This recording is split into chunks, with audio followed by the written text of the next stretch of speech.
ನಾಳೆ ಮಂಡ್ಯ ಜಿಲ್ಲೆಯ ಆದಿಚುಂಚನಗಿರಿ ಕ್ಷೇತ್ರಕ್ಕೆ ಪ್ರಧಾನಿ ನರೇಂದ್ರ ಮೋದಿ ಭೇಟಿ ನೀಡಲಿದ್ದು ಭೈರವೈಕ್ಯ ಮಂದಿರವನ್ನು ಉದ್ಘಾಟಿಸಲಿದ್ದಾರೆ.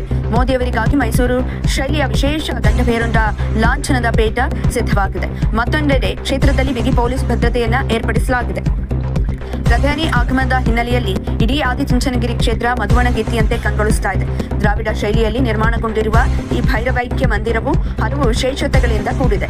ಕಾರ್ಯಕ್ರಮಕ್ಕಾಗಿ ಬಿಜಿಎಸ್ ಕ್ರೀಡಾಂಗಣದಲ್ಲಿ ಬೃಹತ್ ವೇದಿಕೆ ನಿರ್ಮಾಣವಾಗಿದ್ದು 1 ಲಕ್ಷಕ್ಕೂ ಅಧಿಕ ಭಕ್ತರು ಭಾಗವಹಿಸುವ ನಿರೀಕ್ಷೆ ಇದೆ. ಮುನ್ನೆಚ್ಚರಿಕಾ ಕ್ರಮವಾಗಿ 2000ಕ್ಕೂ ಹೆಚ್ಚು ಪೊಲೀಸರನ್ನು ಭದ್ರತೆಗಾಗಿ ನಿಯೋಜಿಸಲಾಗಿದೆ. ಈ ಭೇಟಿಯ ವೇಳೆ ಪ್ರಧಾನಿ ಮೋದಿಯವರಿಗೆ ವಿಶೇಷ ಮೈಸೂರು ಪೇಟ ಸಿದ್ಧಪಡಿಸಲಾಗಿದೆ. ಮೈಸೂರಿನ ಕಲಾವಿದ ನಂದನ್ ಸಿಂಗ್ ಅವರು 5 ದಿನಗಳ ನಿರಂತರ ಶ್ರಮದಿಂದ ಇದನ್ನು ತಯಾರಿಸಿದ್ದಾರೆ.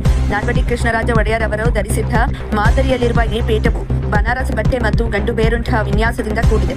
ನಿರ್ಮಲಾನಂದ ಶ್ರೀಗಳ ಅಣತಿಯಂತೆ ನಮ್ಮೂರು ಸೇವಾ ಸಂಸ್ಥೆಯ ವತಿಯಿಂದ ಈ ಗೌರವವನ್ನು ಅರ್ಪಿಸಲಾಗ್ತಾ ಇದೆ.